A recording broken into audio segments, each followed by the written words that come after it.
Good afternoon, welcome to స్వతంత్ర. నేను మురళి. ముందుగా హెడ్లైన్స్ చూద్దాం. అంగన్వాడీలపై ఏపీ ప్రభుత్వం కఠిన చర్యలు. సోమవారం నుంచి విధుల నుంచి తప్పించేందుకు సన్నాహాలు.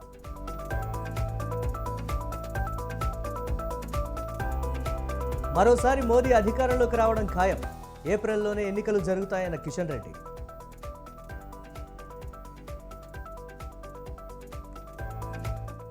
సొంత నియోజకవర్గంలో మాజీ మంత్రి మల్లారెడ్డికి షాక్. మేయర్తో పాటు కాంగ్రెస్లోకి 19 మంది కౌన్సిలర్లు.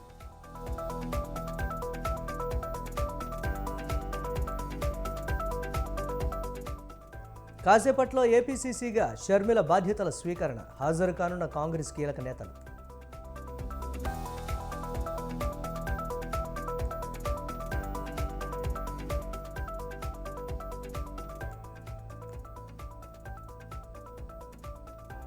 రామనామస్మరణతో మార్మురోగుతున్న అయోధ్య.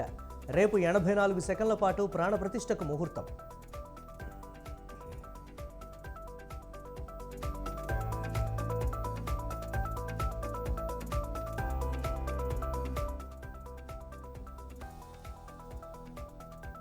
అండర్ 19 వరల్డ్ కప్లో భారత్ శుభారంభం. బంగ్లాదేశ్పై 84 పరుగుల తేడాతో గెలుపు.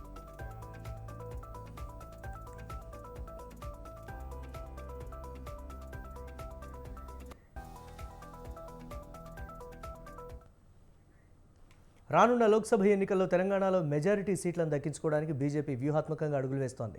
అసెంబ్లీ ఎన్నికల్లో ఎదురైన చేదు అనుభవం నేపథ్యంలో పార్లమెంట్ ఎన్నికలకు మరింత కట్టుదిట్టమైన వ్యూహంతో సిద్ధమవుతోంది. రాష్ట్ర మోర్చాల అధ్యక్షులతో పాటు జిల్లా అధ్యక్షులను పూర్తి స్థాయిలో ప్రక్షాళనకు శ్రీకారం చుట్టింది. కొత్త టీంతో ఎన్నికలకు వెళ్లి తామనుకున్న టార్గెట్ను సాధించాలని కాషాయ దళం గట్టి పట్టుదలతో ఉంది. కొత్త ఉత్సాహంతో దూసుకువెళ్తోంది.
పార్లమెంట్ ఎన్నికలు సమీపిస్తున్న తరుణంలో బీజేపీ రాష్ట్ర నాయకత్వం పార్టీలో పలు మార్పులు చేర్పులు చేపట్టింది. రాష్ట్ర మోర్చాల అధ్యక్షులతో పాటు జిల్లా అధ్యక్షులను పూర్తిస్థాయి ప్రక్షాళనకు శ్రీకారం చుట్టింది. మైనార్టీ కిసాన్ మోర్చాల రాష్ట్ర అధ్యక్షులను మినహా మిగతా 6 మోర్చాలకు రాష్ట్ర అధ్యక్షులుగా కొత్త వారిని నియమించింది. అలాగే 12 జిల్లాల అధ్యక్షులను మారుస్తూ రాష్ట్ర నాయకత్వం నిర్ణయం తీసుకుంది.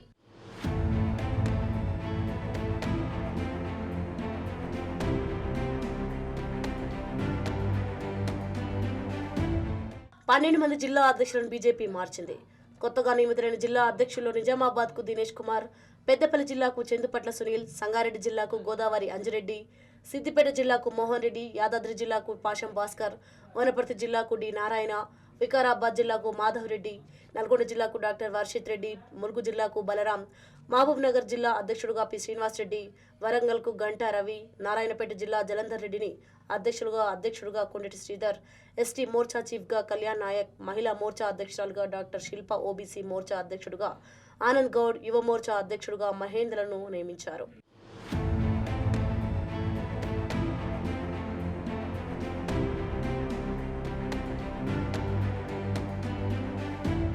గత అసెంబ్లీ ఎన్నికల్లో బీజేపీ అధికారంలోకి వస్తామని భారీ అంచనాలు వేసింది. ఫలితాలు మాత్రం ఆశించిన స్థాయిలో కంటే చాలా తక్కువగా వచ్చాయి. దీనికి కారణం జిల్లా స్థాయి అధ్యక్షులు పార్టీ గెలుపు కోసం పనిచేయలేదని అధిష్టానానికి ఫిర్యాదులు అందాయి. కొంతమంది అధ్యక్షులైతే ఇతర పార్టీల అభ్యర్థులకు అమ్ముడుపోయారనే ఆరోపణలు కూడా వినిపించాయి. పార్టీ ఓటమికి పూర్తి బాధ్యత జిల్లా అధ్యక్షులు వహించాలని ఈ కార్యకర్తలు అధిష్టానంపై ఒత్తిడి తెచ్చారు. జిల్లా అధ్యక్షులు బలంగా లేకపోవడం వల్ల పార్టీ సంస్థాగత నిర్మాణం జరగలేదని పలు సందర్భాల్లో జాతీయ నేతలు రాష్ట్ర నాయకత్వాన్ని హెచ్చరించారు కూడా. అధిష్టానం సూచనల మేరకు బీజేపీ రాష్ట్ర అధ్యక్షులు కిషన్ రెడ్డి జిల్లా అధ్యక్షుల మార్పునకు శ్రీకారం చుట్టారు.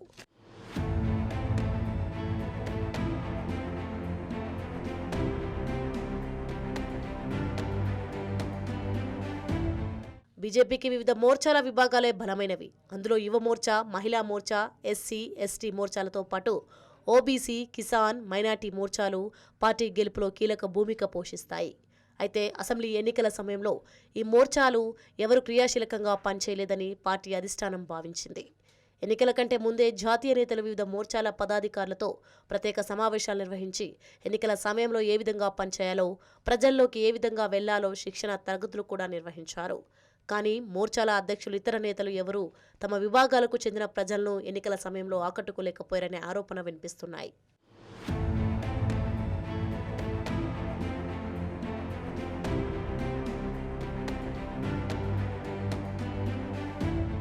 మోర్చాల అధ్యక్షులు తమకిచ్చిన పదవులను అడ్డం పెట్టుకుని సొంత రాజకీయాలను నడిపారనే విమర్శలు వచ్చాయి. కొంతవరకు యువ మోర్చా నేతలు నిరుద్యోగుల, విద్యార్థుల సమస్యలపై పోరాటాలు చేశారు. ఎస్సీ మోర్చా నేతలు మాత్రం రాష్ట్ర కార్యాలయానికి మాత్రమే పరిమితమయ్యారు. ఎస్టీ మోర్చా నేతలు అసలు ఓ విభాగం ఉందా అనే విషయాన్ని కూడా మర్చిపోయారు. ఇలాంటి నేతలతో పార్లమెంట్ ఎన్నికలకు పోతే ఫలితాలు రావని జాతీయ నేతలు హెచ్చరించడంతోనే ఒక్కసారిగా మోర్చాల నేతలపై రాష్ట్ర నాయకత్వం వేటు వేసింది.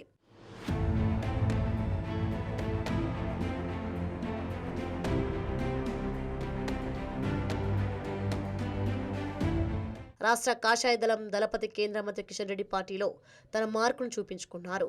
ఎన్నికల తర్వాత పార్టీ గెలుపు కోసం పనిచేయని అధ్యక్షులపై వేటు వేశారు.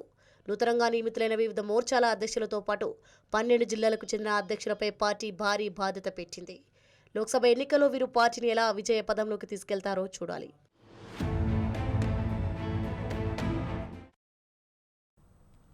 చిన్న పదవి దక్కినా లేదా ఉన్నత ఉద్యోగం చేస్తున్నా తమంతటి వారు లేరనే వారు కోకొల్లలు. కానీ కొందరు మాత్రం ఎలాంటి హంగు ఆర్భాటం లేకుండా తమంతకు తాము పని చేసుకుంటూ సాగుతారు.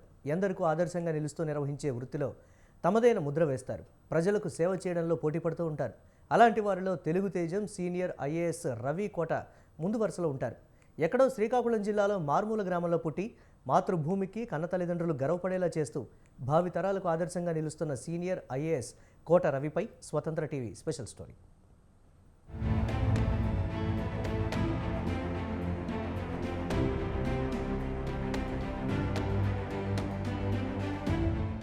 ఆంధ్రప్రదేశ్లోని శ్రీకాకుళం జిల్లా కోటపాడు గ్రామానికి చెందిన రవి కోట 1993 బ్యాచ్ ఐఏఎస్ అధికారి. స్వగ్రామంలో స్థానికంగా ఉండే ప్రభుత్వ పాఠశాలలోనే ఆయన విద్యాభ్యాసం చేశారు. మాతృభాషలోనే ఆయన చదివారు. కష్టపడి చదివి ఐఏఎస్కు ఎంపికై ఎన్నో ఉన్నత శిఖరాలను అధిరోహించారు. దేశ విదేశాల్లో భారత ప్రభుత్వం తరపున పనిచేసి మంచి పేరు తెచ్చుకున్నారు. దేశానికి ప్రతినిధిగా అనేక సేవలందించిన ఆయన 15వ ఆర్థిక సంఘం సంయుక్త కార్యదర్శిగా కూడా విధులు నిర్వహించారు. అంతకుముందు అమెరికాలోని భారత రాయబార కార్యాలయంలో ఆర్థిక దౌత్యాధికారిగా పనిచేశారు. భారత్ తరపున ప్రపంచ బ్యాంకు, అంతర్జాతీయ ద్రవ్యనిధి వ్యవహారాలను పర్యవేక్షించారు. పర్యావరణ, అటవీ, భూ సంరక్షణ విభాగాల్లో ప్రత్యేక సీఎస్గా ఢిల్లీలోని అసోం భవన్లో రెసిడెంట్ కమిషనర్గాను ఉన్నారు.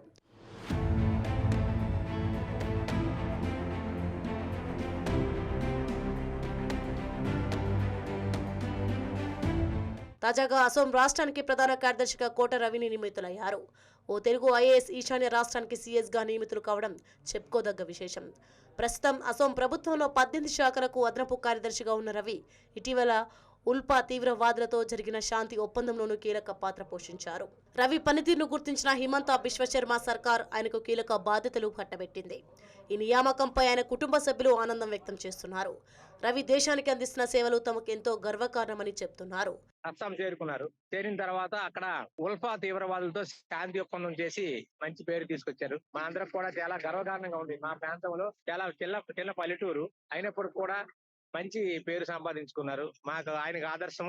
ఆయన ఈ రోజు కూడా ఆయన చదువుకున్న స్కూల్ దండుగోళపురం హై స్కూల్లో ఈవేళకి కూడా మెరిట్ స్కాలర్షిప్లు వచ్చిన వాళ్ళకి ఫాదర్ పేరుతో ప్రోత్సహిస్తూ నగదు బహుమతులు ఇస్తూ ప్రతి ఏడాది ఏదో ఒక అకేషన్ లో సొంత ఊరు వస్తూ స్కూల్లో పిల్లలతో ఇన్స్పిరేషన్ క్లాసులు తీసుకుంటూ ఉంటున్నారు.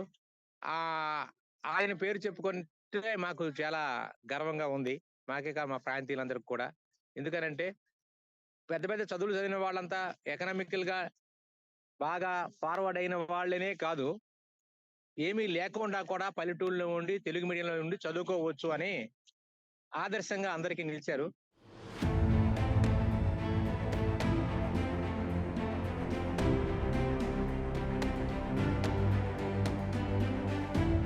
అసోం రాష్ట్ర ప్రస్తుత సీఎస్ పవన్ కుమార్ బోర్తకూర్ పదవీకాలం మార్చి 31తో ముగియనుంది.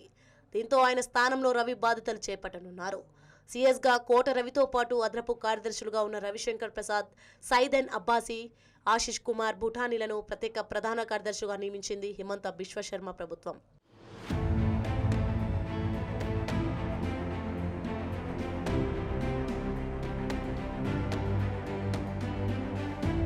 కృషి ఉంటే మనుషులు ఋషులవుతారు. సాధించాలనే తపన ఉండాలే కానీ మనిషి చేయలేనిదంటూ ఏమీ ఉండదు. పేదరికం, ఇతర సమస్యల్లాంటివి ఏవి కూడా విజయానికి అడ్డంకులు కాదు. కేవలం మనిషికి ఉండాల్సిన ఆయుధాలు కృషి, పట్టుదల. ఇవి ఉంటే చాలు ఏదైనా సాధించవచ్చని కోట రవి నిరూపిస్తున్నారు.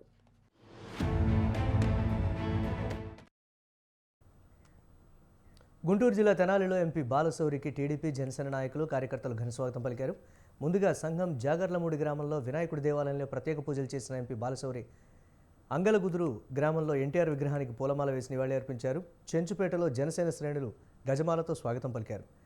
పెదరావూరులో కార్యకర్తలతో అల్పాహారంలో ఎంపీ బాలశౌరి పాల్గొన్నారు. వేమూరు నియోజకవర్గంలో పలు కార్యక్రమాల్లో పాల్గొన్నారు.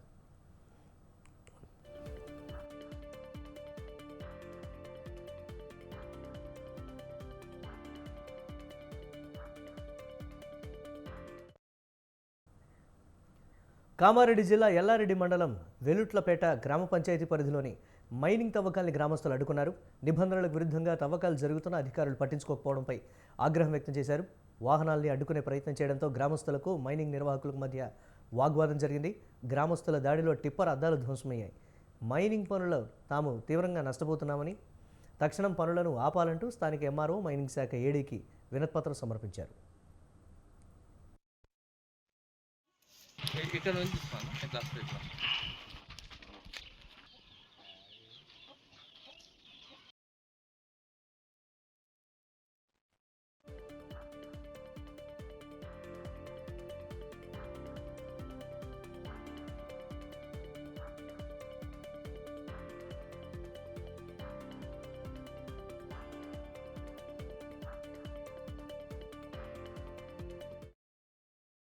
బ్లాస్టింగ్లు పెద్దవి పెట్టడం వల్ల ఆ బ్లాస్టింగ్ వలన ఈ రాళ్ళని ఊళ్ళోకి వచ్చేసి ఊరు పక్కకు ఉండడం వల్ల ఆ ఇండ్ల మీద పడి మొత్తం ఇండ్లు కూలిపోవడము, లేదంటే గోడలు క్రాకులు రావడము, బిందెలు లేచి ఎగిరిపోవడం. పిల్లలు ఉంటే భయపడుతారు, చిన్న పిల్లలు ఉంటే. టిప్పర్లు లోడు చేసుకొని పోతుంటే ఆ టిప్పర్లు ఊళ్ళకి వెళ్తుంటే అంత దుమ్ము లేవడము, దారంతా ఖరాబ్ కావడము, ఇలాంటి ఇబ్బందులు అవుతున్నాయి. మేము వచ్చి కూడా నిన్ననే చెప్పినాం డ్యామేజ్ ఎక్కువ అవుతుంది కాబట్టి దీన్ని ఆపేయాలని చెప్పి అధికారులకు కొంచెం కోరడం జరుగుతుంది. ఇక మాకు బాంబులు లేపుడు అయితే మాత్రము మా గుట్ట దగ్గర మా ఇండ్లు ఉన్నాయి,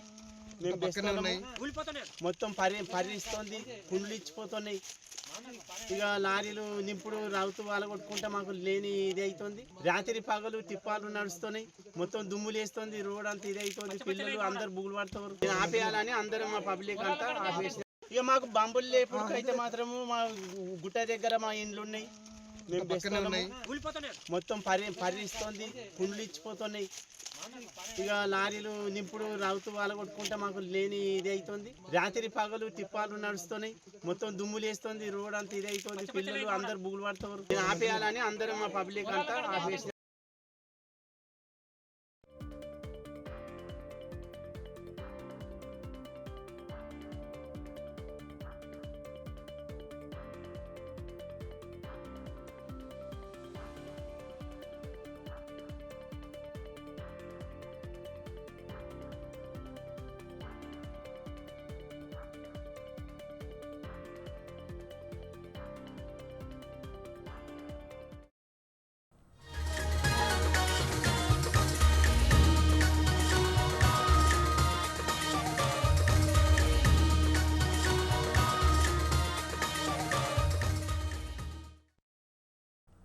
శతాబ్దాల పోరాటం విజయవంతమై శ్రీరాముని కోసం కన్న కలలు సాకారమయ్యే ఘడియలు సమీపిస్తున్నాయి.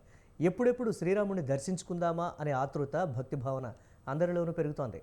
రేపు అయోధ్యలో ప్రాణప్రతిష్ఠ జరగనుంది. సోమవారం జరిగే బాలరాముని ప్రాణప్రతిష్ఠ సందర్భంగా అయోధ్యలో మాత్రమే కాకుండా దేశ విదేశాల్లో కూడా ఘనంగా ఏర్పాట్లు చేస్తున్నారు.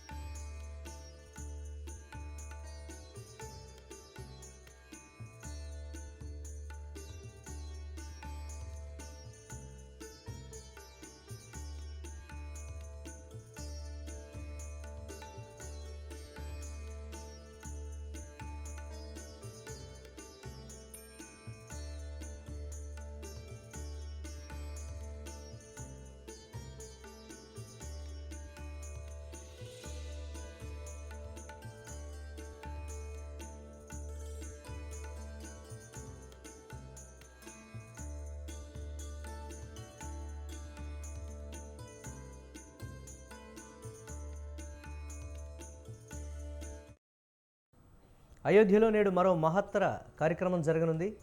ఇవాళ ప్రతిష్ఠిత దేవతలకు నిత్య పూజలు జరగనున్నాయి. ప్రతిష్ఠిత దేవతలకు నిత్య పూజలు, హవన, పారాయణ మొదలగునవి.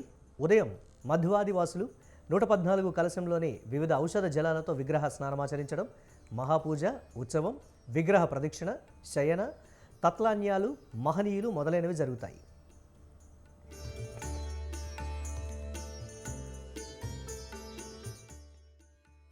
అయోధ్య ఆలయానికి చేసిన పూల అలంకరణలు దైవత్వ భావాన్ని మరింత పెంచుతున్నాయి. ఈ అలంకరణలతో పాటు సాంప్రదాయం ఉట్టిపడుతూ మిరుమిట్లు గొలిపే విద్యుత్ దీపాల కాంతులు ప్రత్యేక ఆకర్షణగా నిలుస్తున్నాయి. రామాలయంలోని గర్భగుడిలో సాంప్రదాయబద్ధమైన దీపాన్ని మాత్రమే వెలిగిస్తున్నట్లు ట్రస్ట్ ప్రతినిధులు చెప్పారు.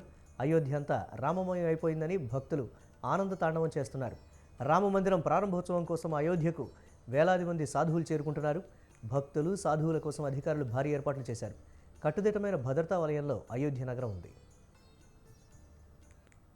A pilgrims facility center which may provide facilities to the pilgrims up to the number of 25,000 in one day or at a time to keep their luggage, their mobiles, shoes in safe locker.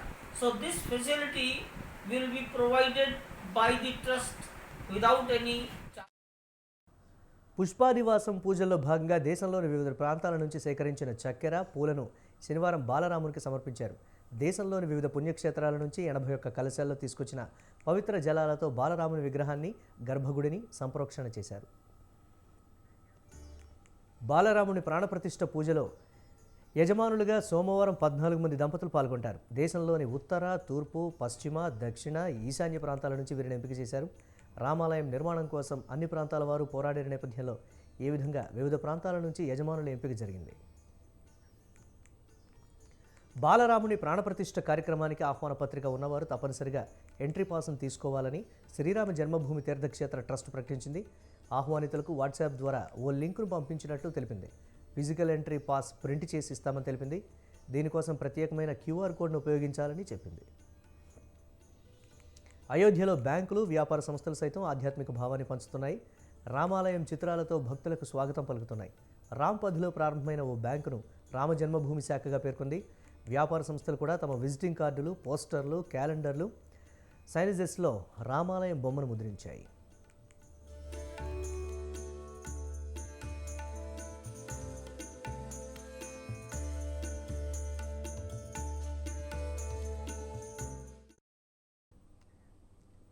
ప్రధాని నరేంద్ర మోదీ రామేశ్వరంలో ధనుష్కోటి దేవాలయంలో ప్రత్యేక పూజలు నిర్వహించారు. అయోధ్యలో రామ విగ్రహ ప్రాణప్రతిష్ఠకు ముందు దీక్షలో ఉంటూ తమిళనాడులోని పలు దేవాలయాలను మోదీ సందర్శించారు.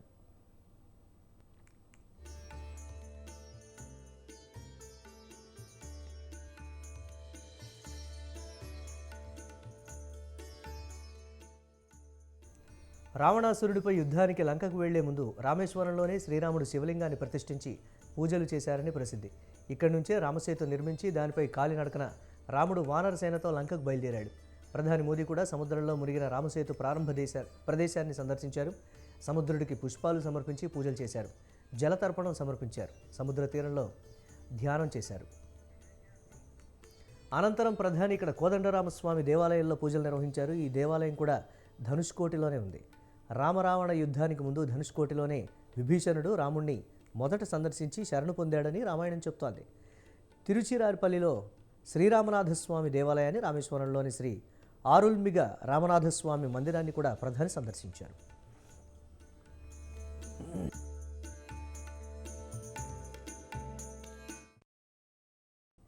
ఇవి ఇప్పటివరకున్న అప్డేట్స్. కీప్ వాచింగ్ స్వతంత్ర.